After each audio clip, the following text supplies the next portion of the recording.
channeled card pull for the transit of Pluto moving out of Capricorn into Aquarius. So these top cards represent Pluto and Capricorn for the past 16 years. So all the cardinal signs, Aries, Libra, Capricorn, and Cancer. So we're going to start here with the Emperor. This is an Aries card. This is about fire and passion, about law and order, structure and foundation, lessons of discipline. This is a very masculine energy, very masculine dominant. And the Aries card is all about, fire and passion, sometimes a little too much, and that can turn into aggression. So this is also a reminder that no one has power over you and to learn to take back your power. So that could be a lesson for some of the cardinal signs during that transit. So the next card is the Chariot. This is Cancer. And, this is that forward movement, that direction that's taking us where we want to be and how we want to express ourselves and our truths. And it's all about opposing forces, opposing directions. And, it could move us in one way or the other. Some of the cardinal signs may have chosen a path that wasn't the best for them during this transit. So because the Chariot is a 7, it's saying, you really had to have the thought of not giving up and, to really overcome some inner conflicts and emotions. And this could be lack of control, lack of direction, and it could be that aggression, moving you forward. You could have been fueled by that aggression moving you forward. So that's where this Justice card comes in. Justice is the Libra card. It's all about your mental space. It is trying to get you to speak your truth. And by not really knowing what direction to go in, Justice card really putting an emphasis on cause and effect and balance and fairness and honesty and having to make some tough decisions and being rational and, not having too much of that fiery energy there. So the Justice card came in here to bring us balance during this time and telling you to be honest with yourself and your life path and what you've chosen and the path that you've taken here. So, and where you're going. So the next card is the Devil. This is Capricorn. And this could be dealing with addictions, substances, people, patterns, behaviors, old patterns that you've been carrying forward with you. You've been moving forward with all of these energies that could be impacting your journey. And, this is about materialism, blockages, restrictions, subconscious desires, temptations. All of this could have been blocking your journey during this transit. And, the devil really only has power if you let it. So some of you have had to go through some hard truths. I know I did during this transit. So the next card and the final card during this transit is the Moon, which is the feminine energy card. It's all about intuition. This is the third eyes, Cancer. Not surprising, the past 16 years has been mass spiritual awakenings and people realizing, their spiritual truth and being open to their spiritual sides. So all that coming out now is really starting to usher in the age of Aquarius.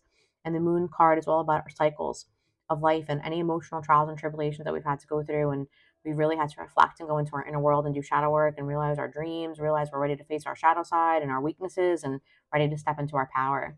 So that is the end of the transit through Capricorn of all the cardinal signs. And next, we're going to go into the transit of Pluto moving into Aquarius.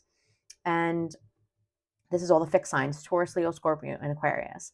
So, we're coming away from that masculine energy, the beginning of the prior transit, and then we're moving forward here, trying to find balance. We're still being held back from ourselves, our situations, our self-limiting beliefs, but we're still, moving forward, stepping into our femininity. And that feminine energy is strong, and that is what's ushering us into this new energy with Pluto going into Aquarius. So we're going from this, watery, dreamy Cancer energy. You may not be that balanced, and the new transit is going to embody that feminine Empress energy. And the Empress is ruled by Taurus, and this is birthing of new ideas, a new version of yourself. A lot of people will be born into a new version of themselves. And this is about, fertility, creation. It's the 3. So it's powerful triple energy. The Holy Trinity, birth, life, and death, mind, body, and soul. This is the mother archetype, having that groundedness and that energy to go forward with this new transit. So the next card is the Hierophant, which is one of the most spiritual cards. And this is Earth card, Venus and Taurus. And this is really bringing in all the energy from the past transits and what we've learned spiritually about ourselves, the world, and others. And that's bringing us now into this energy where we're going to use all that wisdom, all those spiritual insights, and that inspiration to guide us into a new way of being, a new spiritual way of being. So you may be interested in different, religions or different modes of spirituality, and you just may be open to that energy now. So the Strength card is Leo. This is the Sun. This is all about Christ consciousness, our divine protection, our courage and confidence to know that we can move forward, to know that we can rely on that spiritual side of us to help give us strength as well. It doesn't always just have to be earth-based energies that's helping us going forward. We realize that it could be spiritual energies helping us and moving us forward here. So this is about inner strength, mental, physical strength, the power to control our environment, call on that lion energy. You know, you may be going through some things during this transit that may be challenging, but ultimately it's for your highest good. So the next card we have is the Wheel of Fortune. This is one of the best cards also, and this is, ruled by Taurus, Leo, Scorpio, and Aquarius, all the fixed signs. This is the Wheel of Karma, the full circle, cycles and changes, transition, closure, our destiny. This is our karma. This is inevitable fate. Like they say, it's written in the stars. Just go with the flow of the cycles and know that everything that happens is part of your destiny. So this is making you realize to step into your feminine energy, realize your spiritual truths, know that you have the strength, and embrace that side of you, to know that you can conquer anything, and just know that you have the wisdom that you've learned over the past 16 years, all the wisdom you've accumulated. Know that you have the strength and the power to use that for good, and it's part of your destiny, part of your karma, and use it to benefit yourself and others. And in order for that to happen, there may need to be a death of some sort. And the death is Scorpio, and this is all about rebirth and transition and transformation. So there may need to be a death.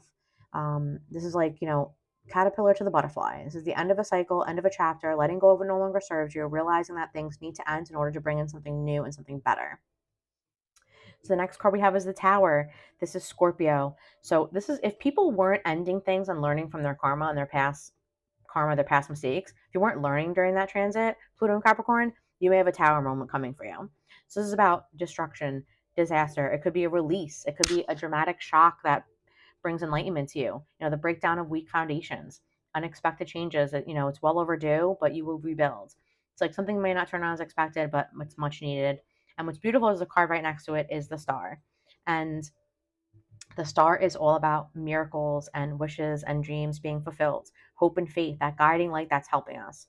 So it's a very positive card that there maybe something has to crumble in your life, in your world, but the star is literally just it's right around the corner, is telling you that it's bringing in peace after the storm.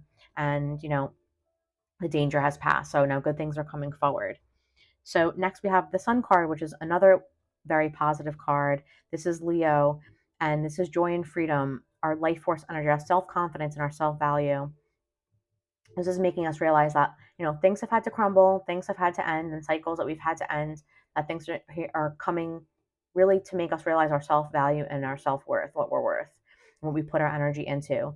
This is telling you it's your time to shine, to be free, that there's no more restrictions for you, because the Judgment card is right next to it. And when I say there's no more restrictions, a lot of times when I pull the Judgment card, it means you are judging yourself, and that it's not judgment from others or God or anything else. It's you judging yourself, your journey, your timing, what you've done, what you haven't. And, this is all about judging your self-worth. So the Judgment card is Scorpio. It's transforming ourselves, honoring our calling, spiritual awakening. It's like, the final call here. Well, not the ultimate final call, but, this is like a major calling coming in now. This is your moment of truth. This is where you really need to be truthful with yourself and know that you are worthy, and then you have to let go of the past. You have to let go of your old self. Sometimes just the death of our old selves can feel like a tower moment and make us feel like our life is totally crumbling. But we have to rebuild, and you can't rebuild on a weak foundation. So you can build a strong new foundation for yourself here, and the stars will shine upon you, literally, in the sun. You just have to heed, heed the call and follow your passion, follow your truth, and don't judge yourself, don't judge others. And if we can get past this last little hurdle, then we have the World here, which is the best final card you can get. Is the actual last card of the major arcana, and it's like the Fool's journey. Going from the beginning of the journey is the Fool, and the end is the World.